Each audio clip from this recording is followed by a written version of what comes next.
हाँ तो दोस्तों, आज मैं फिर 1857 से संबंधित नेक्स्ट पार्ट लेकर आया हूँ कि जो 1857 में विद्रोह हुआ था उसका प्रसार बिहार, पंजाब, उड़ीसा, असम कैसे पहुँचा। मैंने इससे पहले जो पढ़ा था दोस्तों वो प्रसार पढ़ाया था, तो दिल्ली, यूपी में कैसे फैला था वहाँ तक था। आज जो मैं पढ़ाऊँगा दोस्तों, ये बिहार में जो 1857 का विद्रोह कैसे फैला और बिहार से निकल के कहाँ कहाँ तक गया, इसके बारे में बताना आज। और मैं एक ऐसे व्यक्ति के बारे में चर्चा करूँगा दोस्तों, जिसको सुन के आपको लगेगा कि क्या आदमी था यार, इतना दमदार व्यक्ति।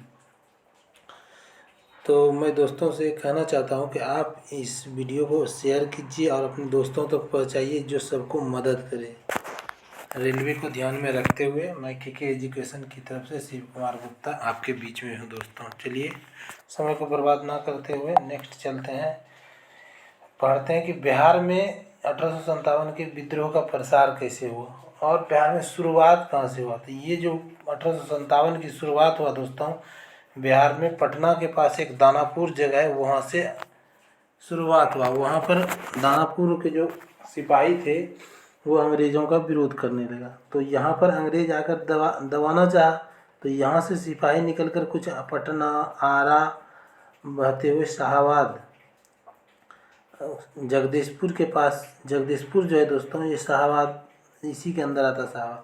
यहाँ से फैलते हुए सैनिक कुछ कुछ ऐसे ऐसे चला गया।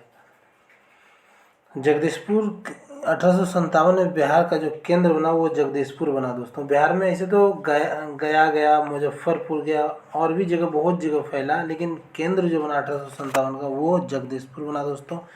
यहाँ पर एक ऐसे व्यक्ति थे जगदीशपुर में जिसके बारे में हम लोग आज चर्चा करेंगे, जो पेशे से तो जमींदार थे। उसका नाम था बाबू वीर कुंवर सिंह। विद्रोह में शामिल होने का कारण जो था, इसका पूछ लेगा कि 1857 में बाबू वीर कुंवर सिंह क्यों शामिल हुआ।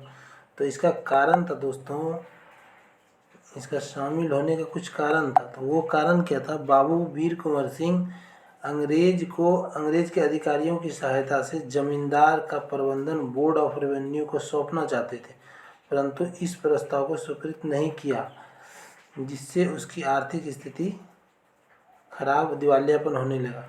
किसका? वीर कुंवर सिंह का। तो वीर कुंवर सिंह के पास बहुत ज़मीन था, वो चाहता था कि अपना कुछ ज़मीन बोर्ड ऑफ रेवेन्यू को दे दें जो सही से मैनेजमेंट करे और उसके एवज में कुछ आर्थिक मदद हो जाएगा। तो अंग्रेज अधिकारी ऐसा करने से मना कर दिया। तो जो उस समय पूछेगा दोस्तों, ये इसकी उम्र कितना थी? 80 साल की उम्र थी। किसकी? बाबू वीर कुंवर सिंह की। सर्वप्रथम वीर कुंवर सिंह ने शाहाबाद को आज़ाद कराया और आगे बढ़ते हुए ये अतरौलिया, आजमगढ़ पहुंचकर डेरा डाल दिया। ये हुआ क्या दोस्तों, देखिए, जब शाहाबाद में विद्रोह हुआ तो अंग्रेज को लगा कि यहाँ विद्रोह होगा और अंग्रेज भी अधिकारी वहाँ पर शाहाबाद पहुँचने लगा। तो ये जो वीर कुंवर सिंह था दोस्तों, ये इसने सोचा कि अगर ये हम शाहाबाद में ही युद्ध करते हैं तो हमारे आदमी ही यहाँ पर मरेंगे। तो इसने क्या किया, यहाँ शाहाबाद से निकल कर आजमगढ़ जिला में अतरौलिया के पास अपना डेरा डंडा डाल दिया। यहाँ बिहार से निकलकर आजमगढ़ यूपी के पास चला गया। तो अंग्रेज अधिकारी को ये पता चल गया कि ये बाबू वीर कुंवर सिंह अतरौलिया में डेरा डंडा डाले हैं। आप जैसे डाले हैं तो इधर से अंग्रेज अधिकारी भी अपना सैनिक के साथ, पूरा साजोवाज के साथ इस पर हमला करने के लिए चले गए। जो हमला करने के लिए चले गए तो उसका नाम था मिलमैन के नेतृत्व वाली सेना को हराया। तो ये जो मिलमैन थे दोस्तों, इसको लगा कि 80 साल का बूढ़ा व्यक्ति क्या कर सकता है, चलो इसको तो यूं ही हरा देंगे। इधर ये खार खाए 80 साल के बूढ़ा व्यक्ति, अब देखो इसका विद्रोह। तो इसने इस तरह से मिलमैन को मारा कि ये जान बचाकर वहाँ से भागा, और अपने से ऊपर के अधिकारियों को,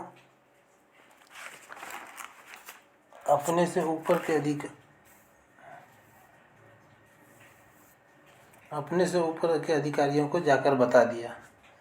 और ये विद्रोह जो था, ये विद्रोह का झंडा कहाँ तक फैला, बिहार से जो विद्रोह उठा जो वीर कुंवर सिंह का, ये विद्रोह मिर्ज़ापुर, रीवा, बांदा, लखनऊ तक फहराया।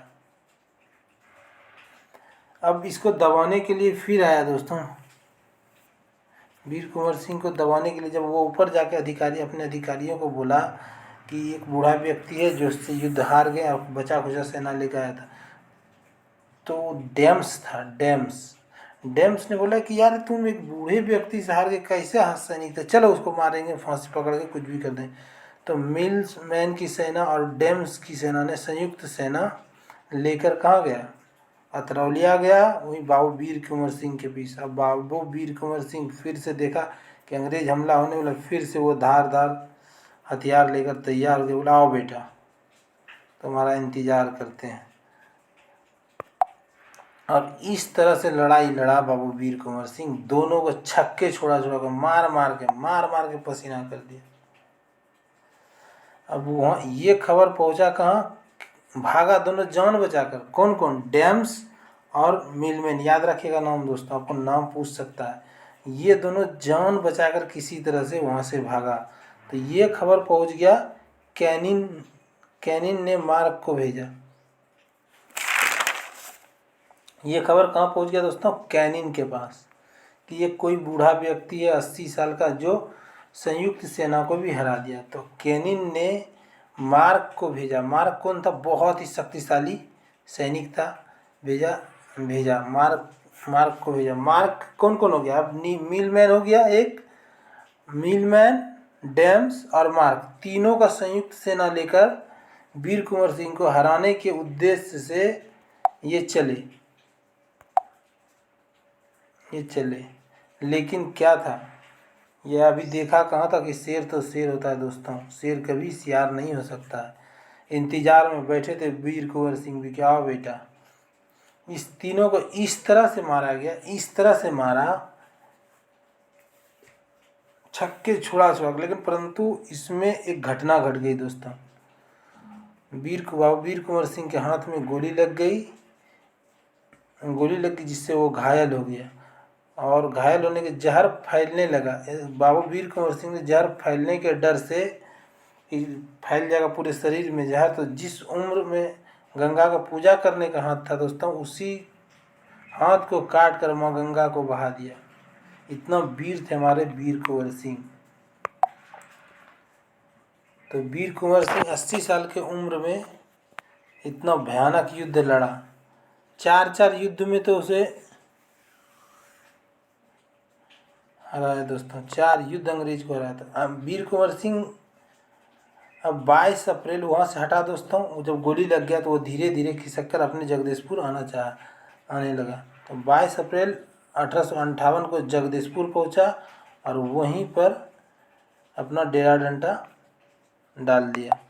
जैसे ही ये बात अंग्रेज को पता चला कि वीर कुंवर सिंह जगदीशपुर आया है और उस पर उसका एक हाथ भी कट गया। अब एक हाथ से बूढ़ा व्यक्ति कर क्या लेगा। तो 22 अप्रैल को आया और 23 अप्रैल को उस पर हमला कर दिया दोस्तों। 24 घंटा के अंदर ही हमला कर दिया। और ये जो आया था, ये हमला किया दोस्तों, जगदीशपुर में हमला कर दिया। जगदीशपुर में हमला किया ग्रैंड के नेतृत्व में दोस्तों। ग्रैंड जो था बहुत ही शक्तिशाली नेता था और उस सिख सेना की मदद से हमला किया था दोस्तों उस पर। जो उस समय अंग्रेज के पास 2 ऐसे सैनिक थे जो कि सभी युद्ध को दबाने में कारगर होते थे, एक सिख रेजिमेंट, एक गोरखा रेजिमेंट। तो ये ग्रैंड और सिख रेजिमेंट मिलकर यहाँ हमला कर दिया। कहाँ पर, जगदीशपुर में वीर कुंवर सिंह के ऊपर। फिर भी एक हाथ लेकर ही इसने सोचा कि आओ लास्ट में भी एक मौका है दोस्त। इस तरह से मारा ग्रैंड को और सिख सेना को, बोला नहीं जाए। ये इस तरह से हारा, एकदम हार कर भागा, जान बचा कर भागा। लेकिन होनी कुछ और था दोस्तों, इसको गोली लग गया था जिससे 26 अप्रैल 1858 को महान व्यक्ति की मृत्यु हो जाती है। इसके बाद जो था जगदीशपुर का नेतृत्व आ जाता है दोस्तों इसके भाई के हाथ में। वीर कुंवर सिंह का भाई एक था जो अमर सिंह थे, जो कि संघर्ष जारी रखा लेकिन उतना कुशल नहीं था, इसलिए ये चला गया जगदीशपुर, अब अंग्रेज के अधीन हो गया। तो आपको पूछेगा दोस्तों, कुछ भी क्वेश्चन पूछ सकता है कि वीर कुंवर सिंह का मृत्यु कब हुआ था, वीर कुंवर सिंह युद्ध कहाँ से स्टार्ट किया था, याद रखिए अतरौलिया से, आजमगढ़ के अतरौलिया से। मृत्यु कब हुआ था, 26 अप्रैल को। पूछ लेगा दोस्तों, वीर कुंवर सिंह के बाद जगदीशपुर का नेतृत्व कौन किया था, तो वीर कुंवर सिंह का भाई अमर सिंह। दिसंबर 1858 में विंसेंट आयर और विलियम टेलर ने विद्रोह को समाप्त किया। पूछ लेगा कि विद्रोह को समाप्त करने वाले कौन थे, ये दो व्यक्ति थे, विंसेंट आयर और विलियम टेलर ने समाप्त किया। अब ये विद्रोह आगे बढ़ जाएगा दोस्तों, यहाँ से जहाँ भी खबर फैला इसका वहाँ विद्रोह होने लगा।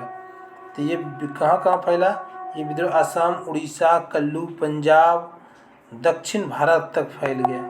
तो हम पहले पढ़ते हैं असम के बारे में दोस्तों। असम के बारे में पढ़ते हैं दोस्तों। असम का अंतिम जो राजा था, अंतिम राजा पुरंदर था, और इसका पोता और इसका एक दीवान हुआ करता था दोस्तों, मनीराम दत्त। तो मनीराम दत्त ने क्या किया कि राजा पुरंदर के जो पोते थे कंदपेश्वर, इसको राजा घोषित कर दिया। तो अंग्रेज को लगा कि ये हमारे खिलाफ बगावत कर रहा है। तो अंग्रेज ने कलकत्ता में मनीराम दत्त के ऊपर मुकदमा चलाया, जिस मुकदमे में इसको फांसी की सज़ा हुई और पकड़कर फांसी दे दिया गया। तो इस तरह से जब असम का विद्रोह खत्म हो गया, जब मनीराम दत्त को फांसी दिया दोस्तों, तो वहाँ की विद्रोह धीरे धीरे समाप्त हो गई। अब ये उठ के पहुँचा ये विद्रोह कहाँ, उड़ीसा। उड़ीसा में एक संबलपुर जगह है जहाँ दोस्तों, वहाँ का दो राजकुमार थे, सुरेंद्र शाही और उज्जवल शाही। इस दोनों ने अंग्रेज को इतना तंग किया कि बोला मत जाए। लेकिन अंततः अंग्रेज ने इन दोनों भाइयों को निर्वासित कर दिया, पकड़कर बाहर कर दिया गया। तो इस तरह उड़ीसा का जो विद्रोह था उसे समाप्त कर दिया गया। अब दो लाइन का होगा, बिहार का उतना कोई नहीं है जो वीर कुंवर सिंह का था दोस्तों। उड़ीसा में एक जगह और विद्रोह हुआ था, गंजाम में एक जाति पाया जाता सवर ने राधे कृष्ण दंड के नेतृत्व में विद्रोह किया था दोस्तों। ये पूछेगा गंजाम का विद्रोह किसमें किया था, सवारों के द्वारा किया गया था, लेकिन राधे कृष्ण दंड के नेतृत्व में किया गया था। तो अब चलते हैं कुल्लू दोस्तों। कुल्लू मनाली, जो कुल्लू है, कुल्लू मनाली में दो भाई था, प्रताप सिंह और वीर सिंह। इस दोनों ने अंग्रेज का विद्रोह किया। और अंग्रेज क्या करता था, किसी को पकड़ के फांसी, किसी को पकड़ के तोप से उड़ा देना, किसी को गोली मार देना, किसी को कहीं भेज देना। तो इस दोनों भाई को पकड़कर मृत्यु दंड दे दिया। अंततः कुल्लू का भी विद्रोह समाप्त हो गया। ये मनसदौर जो यूपी में है दोस्तों, एमपी में दोस्तों, फिरोज शाह था को निर्वासित करके रंगून निर्वासित कर दिया। ये सब पूछेगा दोस्तों, यहाँ से नेतृत्व किसने किया था युद्ध का, तो ये नाम इसलिए इम्पोर्टेंट हो जाता है दोस्तों। चलिए अब चलते हैं राजस्थान। जहाँ छोटा मोटा हुआ था राजस्थान में कुछ हुआ था। राजस्थान में ये कहाँ कहाँ तक फैला, ये फैला निजामाबाद, नीमच, अजमेर, आबू, जोधपुर, कोटा, आउवा। तो जो राजस्थान में विद्रोह की शुरुआत हुआ था वो हुआ था कोटा से। कोटा में दो भाई होते थे दोस्तों, जयदयाल और हृदय दयाल। ये दोनों दोस्त भाई ने क्या किया कि अंग्रेज अधिकारियों को पकड़कर हत्या कर दिया, जिसका नाम था मेजर वर्ल्टन की हत्या कर दी।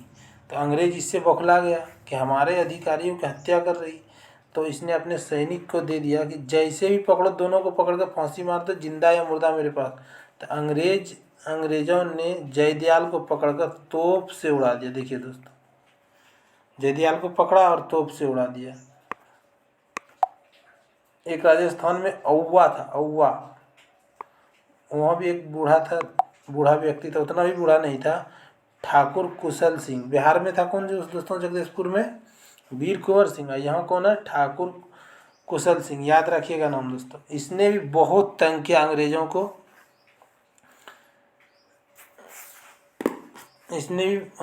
बहुत तंग किया, मार मार के राजस्थान से छक्के छोड़ा दिया। अंततः इसे भी शांत कर दिया गया किसी से। तो अब चलते हैं पंजाब दोस्तों। विद्रोह पंजाब की ओर चला। पंजाब में तो ऐसे विद्रोह नहीं हुआ था, लेकिन पंजाब और दिल्ली के बीच में जो जगह था, अम्बाला, रोहतक, पानीपत, गुरुग्राम, सोनीपत, जलंधर, नरनौल, इसमें हुआ था दोस्तों। तो तो 16 नवंबर 1857 को नरनौल में कमांडर कर्नल जियार्ड और वे कैप्टन वेलेस को मार दिया। विद्रोह इतना तेज हुआ दोस्तों यहाँ पर, तो विद्रोह में कुछ 2-3 अधिकारी अंग्रेज का मर जाते थे, तो यहाँ पर 2 अधिकारी मर गए। जिरॉड कर्नल जिरॉड और कैप्टन वेलेस मारे गए। घायल हो गया दोस्तों कौन कौन, क्रेजी कैंडी और पेयर्स को घायल हो गया। तो यहाँ पर अंग्रेज अपना अधिकारी को भेजकर ऐसे शांत करा लिया। बस यही था दोस्तों कि वो किसी भी एक दिन युद्ध एक जगह होता नहीं था भारत का, बार कभी यहाँ कभी वहाँ कभी वहाँ, इससे अंग्रेज को मौका मिलता था और वो अपना कम्युनिकेशन ठीक रखा था, जिससे उसको पता चल जाता था, वहाँ जाकर उसे दबा दिया जाता था। पानीपत में था दोस्तों बू अली, पानीपत के जो विद्रोह किया था वो था बू अली ने विद्रोह किया पानीपत में। एक ऐसा रिपोर्ट आया दोस्तों कि पंजाब में उस समय छोटा मोटा ही विद्रोह हुआ, लेकिन 386 व्यक्तियों को फांसी दिया गया है।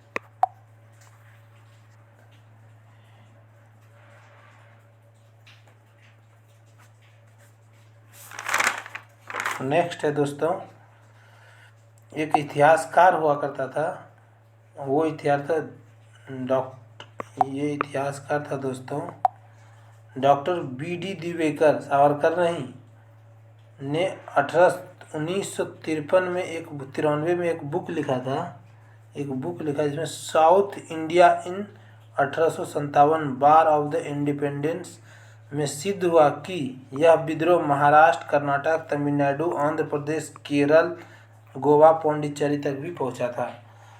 तो इसका एक वीडियो और एक पार्ट या 2 पार्ट और आएगा दोस्तों, ये विद्रोह साउथ इंडिया में कैसे पहुंचा, वहाँ प्रसार कैसे हुआ, उसका साउथ इंडिया में जगह जगह तो किसके नेतृत्व में विद्रोह हुआ, और फिर अंग्रेज का साथ किसने दिया, और इस युद्ध का आर्थिक कारण क्या था, परिणाम क्या रहा, ये पूरा 1 या 2 वीडियो में हम डालकर इसको ख़त्म कर देंगे दोस्तों। तो चलिए दोस्तों, इसे ज़्यादा से ज़्यादा शेयर करें और अपने दोस्तों के बीच बताएं। 1857 की क्रांति बहुत ही इम्पोर्टेंट है। अब इससे बड़ा युद्ध कभी हुआ ही नहीं है। अब इससे बड़ा युद्ध होगा पाकिस्तान के साथ, चीन के साथ, बस ख़त्म हो जाएगा भारत का युद्ध। 1857 की सबसे बड़ी युद्ध जो थी वो 1857 है दोस्तों। इसमें वीर कुंवर सिंह का बहुत इम्पोर्टेंट स्थान था। तो चलिए, धन्यवाद, जय हिंद।